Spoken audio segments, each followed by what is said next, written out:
Hey everybody, welcome back to the official European League of Football podcast. I'm your host, Nick Alfieri, aka Nalf. Today on the podcast, we have the head coach of the Paris Musketeers, Marc Mattioli. We had a great conversation talking about the Paris Musketeers, the challenges of coaching and helping start a first-year organization.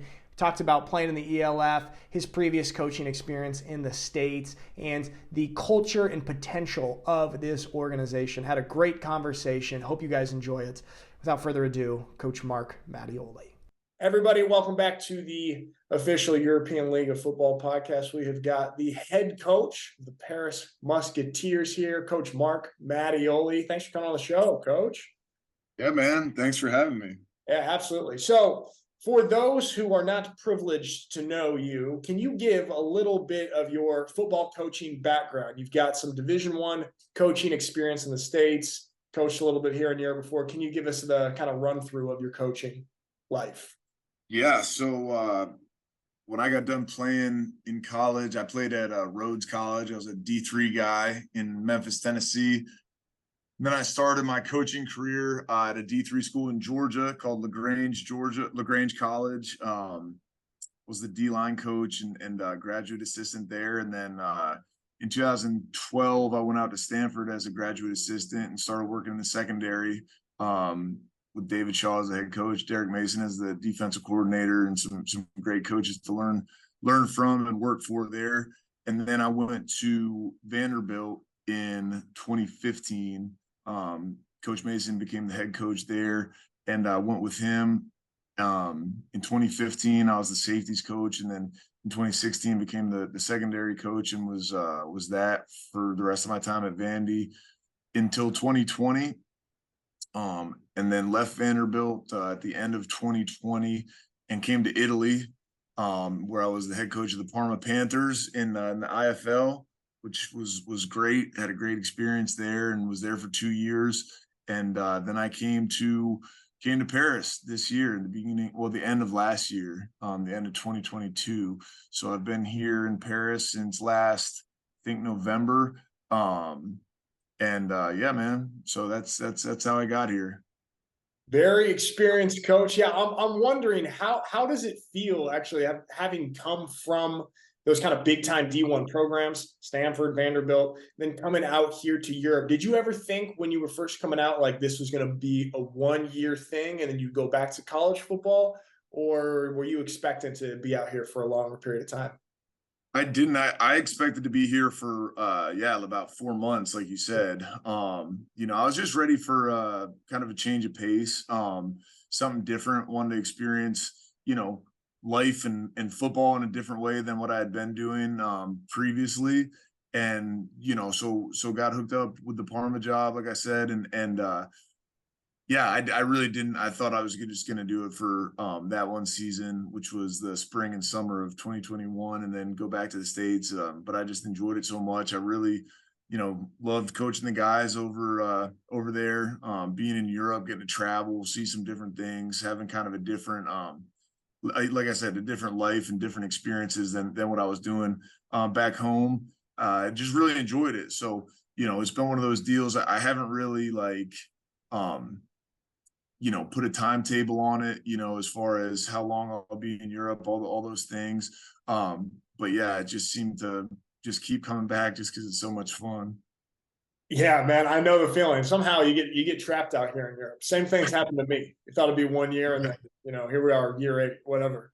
Right, exactly. Okay, so after you obviously had a really successful time in Italy in the IFL. Leading the Panthers to a championship and another successful season. You were probably one of the hotter coaches in this past off season. I'm sure you had a few different coaching opportunities throughout Europe. Why was Paris the right choice for you? How did you land on that decision?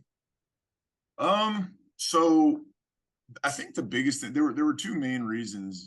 People have asked me this before. The first one was when I got to know like the owners that were starting this program of this organization, I just really clicked with them. Like young guys, lots of energy, super excited, like doing it for the right reasons, and just had a great vision for for what this could be here. So yeah, I was pretty much like hooked after talking to them, just because I really felt like like a like-mindedness with them, and similar vision.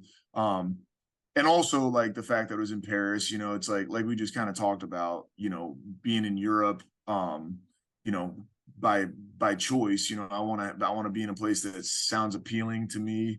And Paris certainly did. There's a lot of great locations in this league and around Europe to be at. But Paris was just one of those things. It was like, yeah, that sounds like a place that could be good to be at.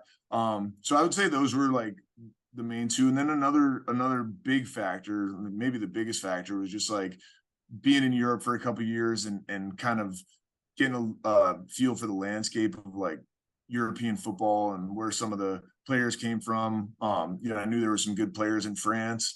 I knew there was a lot of good players in France. And I just said, hey, if we can get those guys to play for us, and stay home and be in Paris, I think we could be pretty good. And that was the main focus of the off season and recruiting and all that stuff. And got a lot of those guys to stay, and super happy with the the culture and the team that we've built, that we're still building. But yeah, just knowing that there was a lot of good players here. Like, obviously, as a coach, you want to go to where there's talent, and I thought there definitely was here, so that had a big part to do with it too. Yeah, absolutely, man. I mean, speaking about the owners, like when the Surge first game of the season was at your guys' place, and I got to meet Jason and John on the sideline there, and just talk to them for a little bit, two of the owners, and just really cool guys. And I know Yogi Roth a little bit from like Pac-12 stuff. Yeah. So like your guys' ownership group is an awesome group of guys, and it's a super exciting franchise, man. I'm really intrigued by the Paris Musketeers. All right, so this is obviously a little bit of a different coaching job because it's a first year program, right? Like, you're not coming into something that has any sort of establishment. You guys are building this thing from the ground up, both off the field and on the field. Of course, there's a bunch of challenges with that. Is there any unexpected challenges that you've run into? There's something that you kind of didn't expect with a first year program that's been a little bit more difficult. Well, I would say, that's what you said is spot on. Like, it's a different, with an expansion team, first year organization, it's kind of like everything under the sun as far as like what needs to get done, the different hats that you're wearing, and different things that you focus on throughout the different parts of the year and times of the week and the season. So as far as stuff I didn't expect, I mean, I knew that, because it was an expansion team and there was nothing already here, that it was going to kind of be like all inclusive.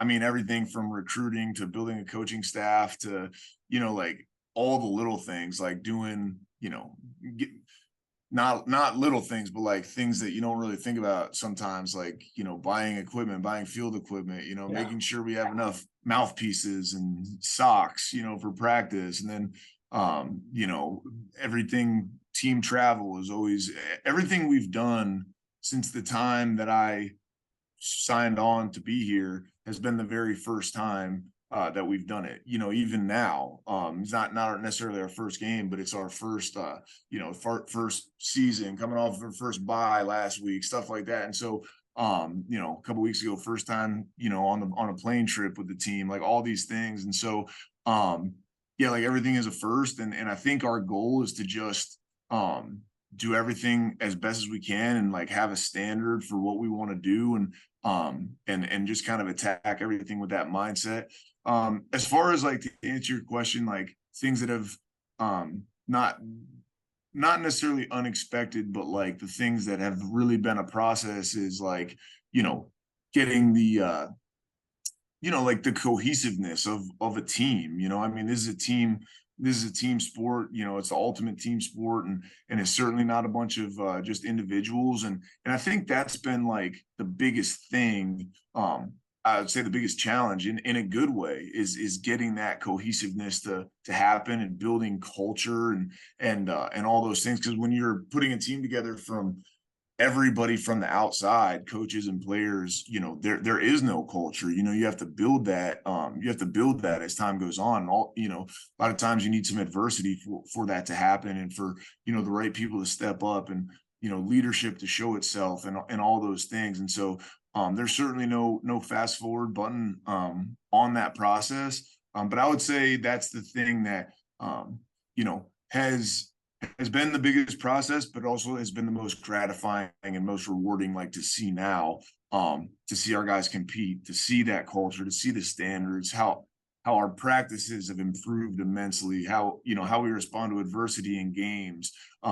It's just a totally different feel than it was, just a couple of months ago. And I'm super, super proud of that. And the players and everybody in this organization deserves a lot of credit for that. But, that's the most important thing. And with a first year program, that's the thing that takes, the thing that you got to get right. And that's what I think we've been trying to do, and certainly pleased with where we're at with that right now.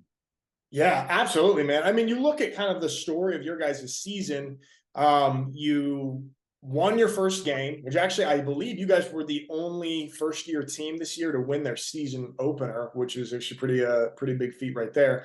Then you guys dropped a couple, but as of lately, especially, it feels like you guys are trending in the right direction. Even if you look at kind of some of your earlier losses against the Rhein Fire and Frankfurt compared to the second time you played them, like obviously much closer games.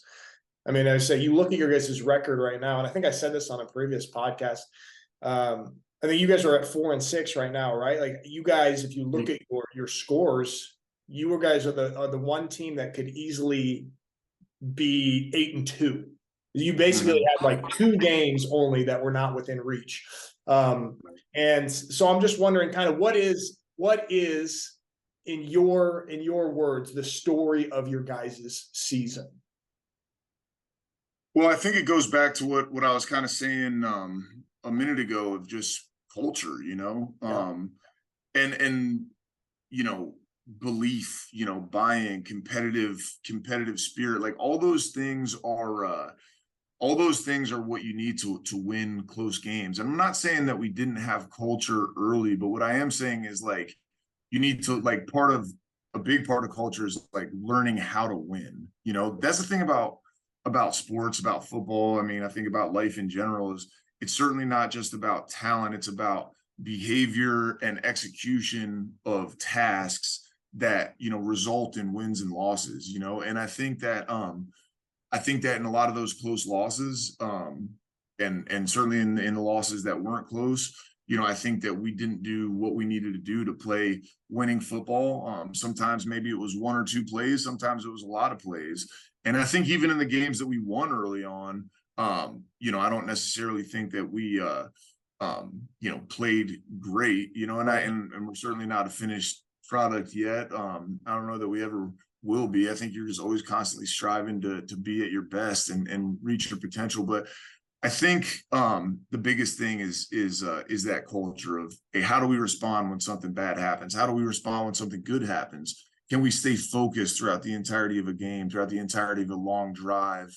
Can we score at the end of the half and the beginning of the second half? How do we finish games? How are we on third down? Those are the biggest things, man, that you need to do to be a winning team. And it's taken us some time to get over that hump. I mean, you kind of referenced it, like, the first Ryan game, that was a tough game. They beat our ass, to be quite honest with you, that very first game. And then we go to Frankfurt and lose another tough one. And then we've kind of started chipping away. We just hung in and kept battling, and the guys just kept showing up, kept showing up with a great mindset, a great attitude, and the improvements has happened.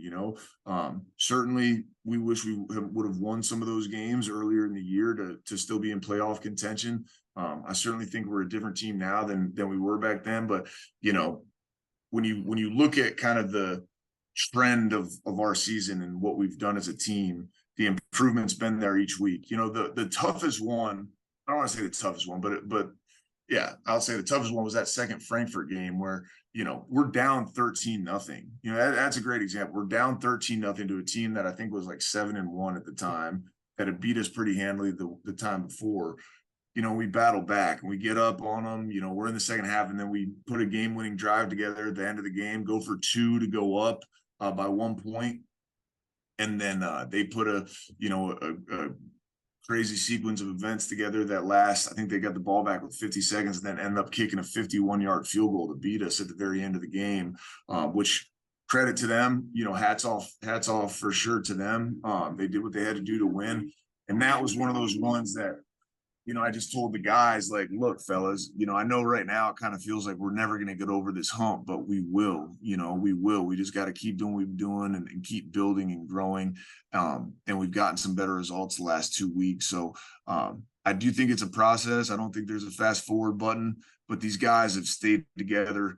And when I talk about things like culture and building that, what we have now compared to what we didn't early in the year, like, the players are the ones that deserve the credit for that, you know, because they've been the ones that have hung in, you know, blocked out what's been said on the outside, you know, and just kept showing up and kept improving and you know, have done exactly that, have improved and have built something special. And I'm very proud of them and proud to be the head coach of this team. And hopefully we'll keep it moving in the right direction. Yeah, absolutely, man. I mean, exactly what you said there, and it seems clear. Obviously, like, I'm not there, you know, I don't know the ins and outs and day to day, but just when you're looking at the team from the outside, the culture answer there and kind of how the team is trending in this right direction is really impressive, man. That's great for you guys. You did touch on it. That's okay. You guys are now out of playoff contention this year. You've got 2 more games left. What do you hope to get out of these 2 games? What is the message for these 2 games for you guys? Well, you know, I think the message is the same as far as, hey, like, focus on what we can control, focus on us, control what we can control, you know, and that is the message. You know, we want to play to a standard, which I was talking about. We want to fulfill our potential. So, you know, the external stuff, like about playoffs, you know, of course that we would rather be in the playoff hunt than not. But, you know, right now that's just something that's out of our control. So what we can focus on is, you know, what we do every day, how we practice, how we watch film, how we prepare, how we take care of our bodies, all those things. You know, because we get an opportunity to play. You know, we got Barcelona coming in. You know, they'll be ready to go and certainly you know, want to get revenge on us for the last game, which we were able to win. And so, you know, we got a great opponent coming in that we're excited about. And at the end of the day, man, that's all you can ask for. You know what I mean? Like, we got an opportunity to play ball, which is great. And I do think, like I said, like, there. How do I put this? Like, the guys know, the people inside the building know that, like, hey, look, you know, we're not where we set out to be at the beginning of the year as far as like a record or external goals. Let's just call it what it is. But we also, like, had a dose of reality of, like, where we were really at the beginning of the year and, like, what it took to get to where we are now. And I think there's a real sense of pride in who we're becoming. And I think that is what these guys, I think that's what motivates us as a team to keep moving in that direction. So the fact that we're out of the playoff hunt, you know, I don't see that as being any reason to ease off the gas or to relax or anything like that. And I certainly don't feel that from our players. And you know, that's a good thing. I really don't feel like motivation is a problem for us right now. Absolutely. Yeah, man. That's did the, because you guys did come into the year and there were like quite high expectations for the Paris team, and I think it had you guys up really, really high in the power rankings. But this is all kind of like external nonsense. But did this add an element of pressure to you or to the team? This external expectations? I certainly think it probably a little bit, if I'm being honest. I'm not gonna say like, oh, like I felt added pressure, oh, like, this or that. But I think that anytime that, you have the spotlight on you in like anytime, I think, if we're being real about it, like in this day and age, like, everybody knows that, everybody, but I'm not saying that was a reason for, um, us not having the first half of the season that we wanted to, but to be honest, like I think that people certainly felt like a level of outside expectations, and because of the fact that like we hadn't built that real culture yet of like not really paying attention to what anybody else says. It Right. probably did have an effect on us, because as a first year team, when you haven't been through anything, not just team but organization, when you haven't been through anything, you don't really have any foundation to like rely on as far as like blocking out the outside noise, or doing all the things that we just talked about, like, and that's what has taken time. And I will add, like, as a first year organization, I mean, we kind of got murderers row coming out of the gate for the first, however long of the season. And in some ways that was certainly tough to deal with. And we didn't do what we had to do to get the wins in those games. And in other ways, it was the best thing for us, because, it made everybody kind of pause and say, hey, look, man, like we got to step our game up, and not just pause, but like when you're going against the best, teams in the league week after week after week after week as a first year team, you really have no choice but to raise your level of play, raise your level of coaching. And so we certainly got a tough schedule, especially as a first year team with no previous experience to lie on. But I think that's one of the things that has turned us into the organization and the team that we are now. And like I said, we're not a finished product, but I know we've come a long way. And I think, maybe without some of that early adversity, I'm not, maybe our record would be better. I mean, maybe we'd have a better record right now if we hadn't had the run of games that we did. But I'm not sure we'd be as strong of a team as we are now. And so, when you look at priorities as far as a first year program, I would rather be the best team, the best team that we can be, rather than just have, the best record. Obviously, we all want to have a great record. We all want to be undefeated. But what I'm saying is that adversity really kind of forced us to grow and come together and improve, which is a good thing. Yeah, absolutely, man. Actually, I love what you said right there, and kind of the mentality there. Like, would you rather be sitting at 8-2 on a fluffed up record, like where you hadn't No, playing the best teams in the league, or would you rather like having battled through? I mean, for those who don't know, obviously, like the Western Conference is incredibly strong. You got Frankfurt, you got Ryan Fire, you got you guys, you got Hamburg, and then your guys is out of conference. You're playing the Surge 2 times, who are another top team. I mean, like nothing against Frankfurt, they're a great team, but like one of their out of conference opponents is the Enthroners, and that's going to be 2 wins for them, and it's just like you guys are battling through it every single week, and it kind of accelerated your guys' growth process, having to go through all this adversity, probably. there's no doubt, man. There's no doubt that that's exactly what happened to us, and I can't speak to any other team or anybody else's schedule, but like what I will say is, we started on our first game of the seasons on the road, and then we got Stuttgart at home, then Ryan on the road, then Frankfurt on the road, then Hamburg at home on a short week, and then Ryan, no, then Stuttgart again, then Ryan again, then Frankfurt again. I mean, that was our first 8 games of the year, and so like I said, when that, or 7 or 8 or whatever it was, when that happens, you got no choice but to raise your level of play. But that is what we want. We want to play the best teams. And I would rather game plan and line up and coach against and have us play against the best teams in the league week in and week out, and feel like, hey, look, like this is like competition as the best that Europe has to offer, than line up and play some fluffed up schedule, as you said. Like, there's really not that much gratification in that to me. And I think that's kind of been like the mindset that we've like established, and that it probably wasn't at the beginning, because like I said, it's first year and you don't really have anything to be based on.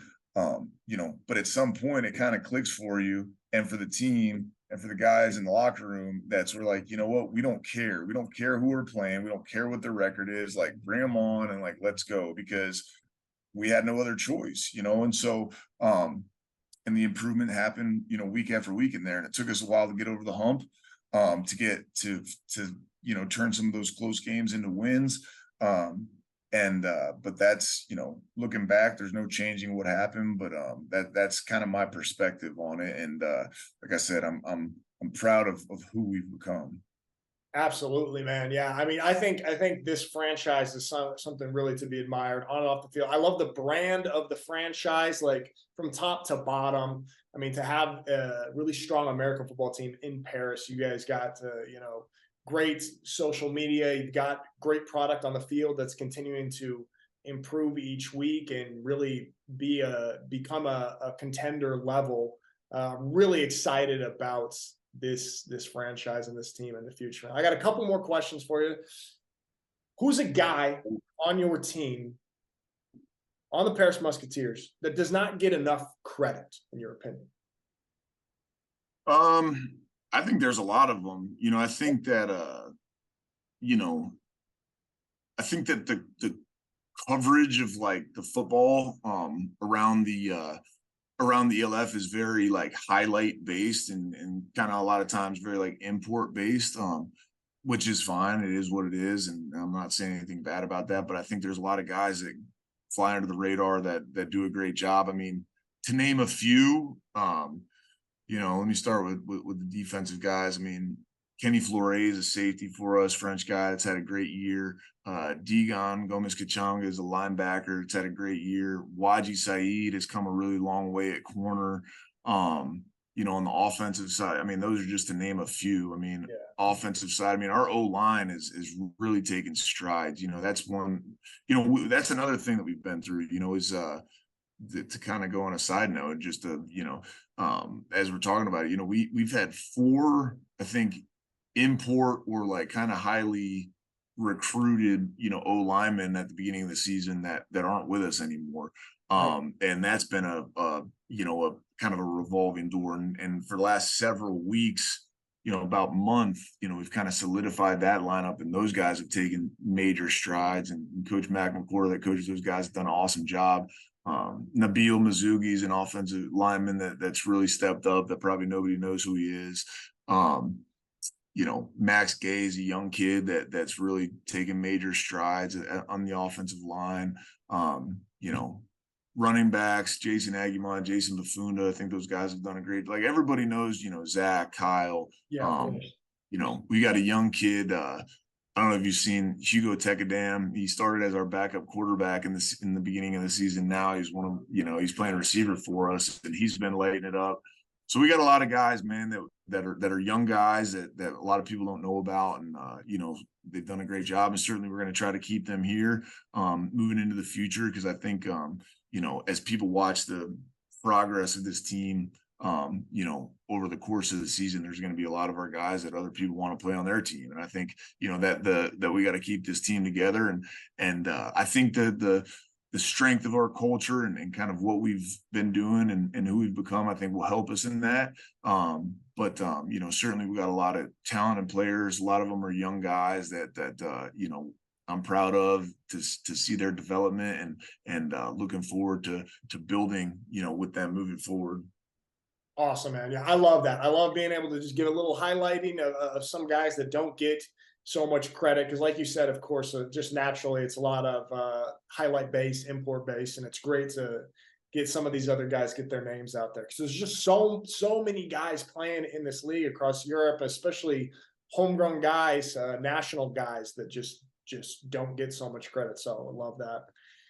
Last thing, man, just want to know, what is it that you love about coaching football? I've seen you, like, for those who don't know, we got to have a little interaction together, especially at the Italian national team. You were one of the assistant coaches when I was playing on the national team, and kind of to see the way that you approach practice there. And, we're in like all these kind of like chaotic situations with that. And you could really see your energy, your passion, and your love for coaching football. I could see that. What is it about coaching this game that you love so much? Well, I'll tell you this, okay? First answer to that question is being a football coach, it beats having a real job any day of the week. You know what I mean? Like, look, man, I could be wearing a suit and tie to work or doing something else, that I'm not passionate about, and nothing wrong with doing either of those things. And respect to everybody that gets up and grinds it out every day, no matter what they do. But man, this is what I love. This to me is not work. I mean, I get to watch film, coach guys up, game plan, call plays, whatever it is. Like, that's fun. That's not work to me. And so I'm blessed to do that. I'm grateful to do that. And that's kind of the mindset that I try to take into it every day. You know what I mean? Is like, look, man, there's always ups and downs. The losses are heartbreaking, the wins are great, but at the end of the day, man, like, we're blessed. I'm blessed to coach ball for a living. And I try to keep that in perspective and keep it fun and enjoy it. It's not always easy, especially, during times of adversity or whatever. We live and die by this, you know what I mean? But at the end of the day, like, we're blessed to be able to do this. That's how I feel. And then also, like, the thing I love most is like the coaching and the development of the players, is helping guys, especially the ones that are really like hungry to improve and to learn. And because there's so many of those guys out here, and everywhere playing that, hey, coach, like, just what do I need to do? Like, help me improve, help me be my best. And whatever it is, give a little pointer here or there, or really work and developing a guy through the course of his career or season or whatever it is. Like, all those are just so gratifying, because you see the excitement when a guy's really been working hard on a technique or a play or whatever it is, and then he goes out and does it and has success. It's like it's super rewarding, for them. And to me as a coach, like, it's just as rewarding to me, because I love when somebody will really devote themselves to something and then get rewarded for it and get that payoff. And that's a great feeling. So yeah, I think that's the motivation for me, man, is to take in the mindset that, hey, this is a fun job and it's a blessing to be able to do this and get paid for it and make a living doing it. And the thing that I'm passionate about most, like I said, is helping the players and helping them reach their potential. That's just an awesome thing. Awesome, man. Coach Marc Mattioli, really appreciate you coming on the show, man. I appreciate you, man. This is fun. I enjoyed it. Hell yeah, man. I love it. And I'm super excited about your guys' team, man, your guys' brand, your organization. And kudos to you with everything that you've done so far there. And I'm super excited to see what's up with the Paris Musketeers going forward, man. Good luck this weekend. For sure. Thanks, Nick. Thanks for the time and for the coverage and all that stuff. I appreciate it. Absolutely, man. All right. I'll see you later, Marc. All right. Later. See ya.